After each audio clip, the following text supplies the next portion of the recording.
नमस्कार, आपण पाहताय आदर्श महाराष्ट्र न्यूज। अहमदपूर तालुक्यातील आजनी गावातील शेतकरी रंगनाथ घाटोळ यांची म्हैस वीज पडून झाली मयत। शेतकरी पुत्रांनी केली शेतकऱ्यांची मदत। काही दिवसापासून जिल्ह्यात मेघगर्जनेसह विजा व अवकाळी पाऊस पडत आहे। त्यात अहमदपूर तालुक्यातील आजनी गावातील शेतकरी रंगनाथ घाटोळ यांची म्हैस वीज पडून मयत झाली।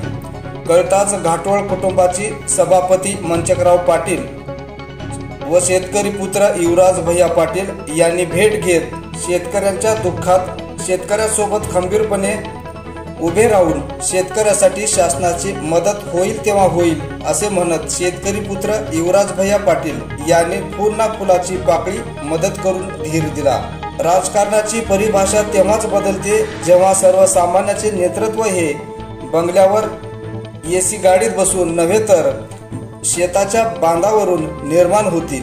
शेतकऱ्यांच्या व्यथाही शेतकऱ्यांनाच कळतात। आदर्श घ्यावा या शेतकरी पुत्र युवराज भैयांचा।